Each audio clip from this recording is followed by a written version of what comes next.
So types of solutions. Solution can be composed of any combination of phases. We typically think of a solid dissolved in a liquid. That's probably the most common type of solution. But we can have a solution formed of multiple gases. That's what air is. It's a solution of gases. We can have a solution of two liquids, of gas in a liquid, or we can have solutions of two solids. The most common of these are alloys, which are mixtures of metals. They're not chemical compounds, they're actual mixtures. You can also have gases dissolved in solids. Let's see. Yeah, in aqueous solutions, water is the solvent. So what sorts of things will make a solution? Well, a particular solvent will not dissolve all possible solutes. And so we talk about solubility, the amount of substance that will dissolve in a particular amount of the solvent. And how much stuff will dissolve, whether it will dissolve at all, depends on this tendency towards mixing and the types of intermolecular forces. Here we have, I guess that'd probably be something like club soda, where we have carbon dioxide molecules dissolved in water. And so the reason that carbonated beverages are fizzy is because the carbon dioxide is coming out of solution and forming the little bubbles that give us that fizzy texture. So we've talked a lot about energy and how physical systems tend towards lower potential energy, like a ball rolling down a hill. Two bonds will form if, in doing so, the energy of those two atoms is lowered. So how does that apply to mixing? When you form a solution, that doesn't necessarily lower the potential energy of the particles in the mixture. So here we have a box containing neon and argon gases separated by a barrier. We remove the barrier, spontaneous mixing causes these two gases to mix together to form a solution of gases. Does mixing lower their potential energy? No, it doesn't do anything to their potential energy. It doesn't make it higher, doesn't make it lower. So two ideal gases mixing does not lower the potential energy. So what is causing this mixing to occur? There's something called entropy. Entropy can be understood on different levels. At a very basic level, you can think of entropy as messiness. My house is a study in entropy. Entropy is more technically a measure of energy randomization or energy dispersal in a system. So the idea here is that energy tends to spread out, to not be localized in one place. So when two ideal gases are mixing, the kinetic energy of each gas becomes spread out or dispersed over a larger volume. So here, the neon gas was confined to half of the container. When it's allowed to mix with the argon, now the energy of the neon atoms is spread out over a larger volume. And so that's an increase in entropy. And likewise, the argon atoms, their energy has spread out from half of the container to the full container. So they've also spread their energy out. Mm-hmm. Different particles or atoms have different levels of entropy. Well, they don't have different levels of entropy, but the neon atoms spreading out is increasing their entropy because the neon atoms are different than the what was the other one in there? The other atoms. And so they each have their own energy, and so we can look at the entropy increasing because they're dispersing. So their entropies don't mix, they just increase with it. Right, yeah. So entropy is a measure of disorder. So substances mix due to this tendency for energy to spread out whenever it can. It will spread out unless it's restrained from doing so. This also explains the transfer of thermal energy from hot objects to cold ones. Right? So put an ice cube in a warm drink. Why does energy move from the warm drink into the cold ice? Energy dispersal. It's spreading out. The energy is spreading out. It's going to spread out until everything's equal.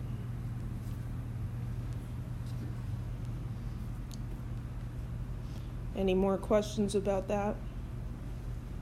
We talk a lot more about entropy in 1B. So, how can we predict whether two things will mix, where they'll form a solution? Well, intermolecular forces are a big part of that. So, intermolecular forces can promote formation of a solution, or they can prevent it. So here we've got two nonpolar molecules, heptane and pentane. They have the same types of intermolecular forces, dispersion forces, and so these will most likely mix together. Acetone and chloroform are both polar molecules but do not have hydrogen bonding, so they experience dipole-dipole forces. The intermolecular forces that these two substances experience are the same type of force and a similar strength. And then here we've got hydrogen bonding, such as between ethanol and water, and so because of their common type of intermolecular force, those things will mix. And then we have the ion dipole force, which also promotes mixing between ionic compounds and polar substances like water.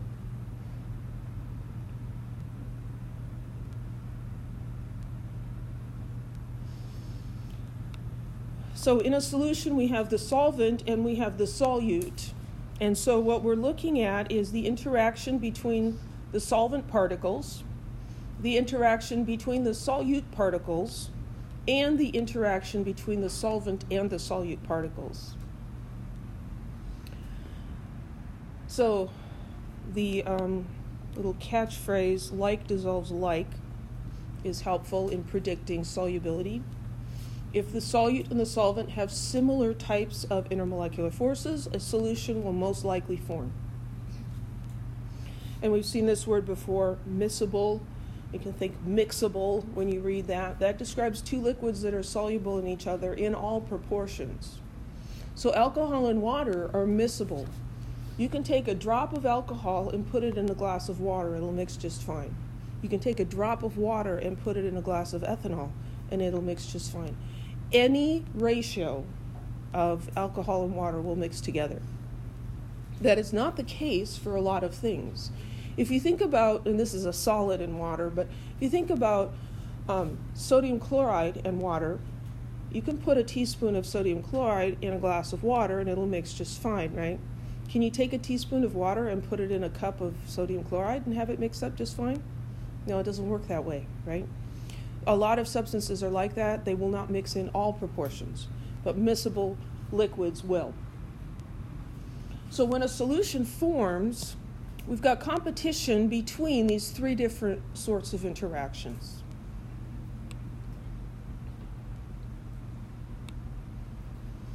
So if we have solvent-solute interactions that are stronger than the solvent-solvent or solute-solute interactions, then a solution will form. If they are equal, a solution will form. If the solvent-solute interactions are weaker than those with the solvent with itself and the solute with itself, it depends on how much weaker. We may have a solution form, we may not. So let's think about what's happening here. In order for the blue things and the red things to mix, we have to separate the blue things from each other, and we have to separate the red things from each other. And then we allow the red and the blue to mix together. So we have to break or disrupt the intermolecular forces that hold the solvent molecules together and those that hold the solute molecules together. And those get replaced with an interaction between the solvent and the solute. If this interaction is very weak compared to those, a solution isn't going to mix. It's not going to form. Because these guys are like, nah, we like each other too much. We're just going to stick together. We're not going to mix with those other people. I like to think of the type of intermolecular force as being a little bit like language. So if you think of, and when you pick on your own ethnic group, it's not incorrect, right? So all of my ancestors came from Sweden. All of my husband's ancestors came from Japan. So I'll appropriate his family. So imagine a room full of Japanese people and Swedish people. The Japanese people speak Japanese, the Swedish people speak Swedish. Are they going to mix and mingle and get to know each other? No. You're going to have pockets of Japanese people talking Japanese to each other and pockets of Swedish people talking Swedish to each other, right?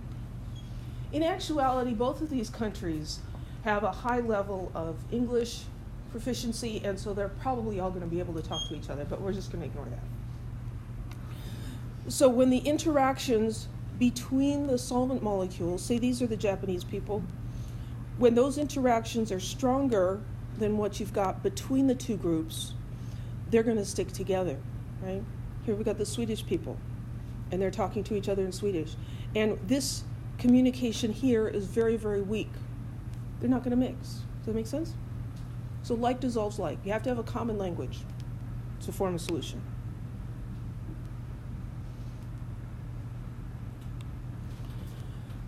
So if the solute-solute interactions are much weaker, then the gain in entropy caused by the spreading out and the mixing does not make up for the energy lost by breaking those connections. The solution doesn't form. So we should be able to predict or answer questions like this. Determine whether each compound is soluble in hexane. So I did teach you what hexane was, right? So quick review. The prefix hex means 6, right? Hexane, that tells me I've got a hydrocarbon with single bonds. I've got carbons and hydrogens, and I also told you, I expect you to remember that a carbon-hydrogen bond is considered nonpolar. So here we've got something that all it has is nonpolar bonds, right? So this is a nonpolar substance then, right? It only has dispersion forces.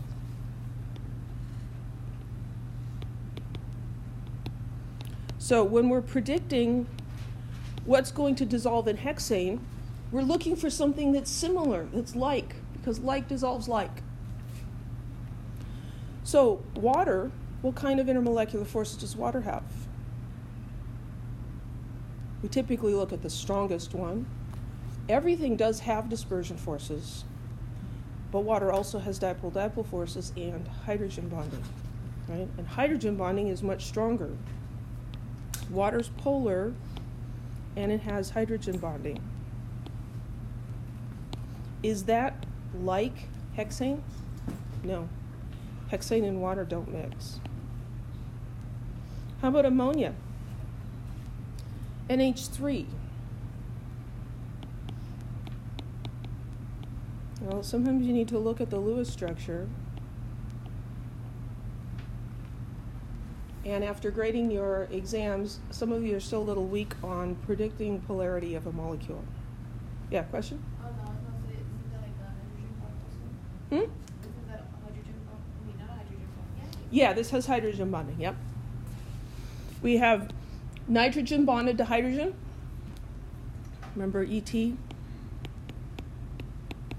ET phone home. So here we have nitrogen bonded to hydrogen. This is a polar molecule. And so this also has hydrogen bonding. It's not going to mix with hexane. Quick review on predicting polarity from a Lewis structure. Is there a lone pair on the central atom? Yep, it's polar. Done. What if there's 2 lone pairs? Is that at least a lone pair? Yep, still polar. 3, 4, 5, 6, 7, however many. If there's lone pairs on the central atom, about 95% of the time it's going to be polar. There are exceptions, but they're not super important. Okay, I don't know which class it was in, but somebody correctly drew the Lewis structure for the compound I had requested, but it had 2 lone pairs, and they said because there were 2 lone pairs with the central atom, it was nonpolar. No, shoot, so close. This causes the molecule to be asymmetrical. Okay? So this is polar, will not mix. How about propane? We've got carbons and hydrogens. Is this polar or nonpolar? Nonpolar. If all the bonds are nonpolar, then the molecule has to be nonpolar. Doesn't matter how you put them together, they're all balanced, right? So this is nonpolar, meaning it has only dispersion forces. Does that seem like it's like hexane? Yeah. So these are probably going to mix very well. How about hydrogen chloride? Polar. So this is a diatomic molecule. There's only 2 atoms. So we don't really need to draw a full Lewis structure or anything. We can just look at this bond. The only bond that there is. Are hydrogen and chlorine different? Yeah. So this is almost certainly a polar molecule. So is that going to mix with nonpolar hexane? No. Any questions?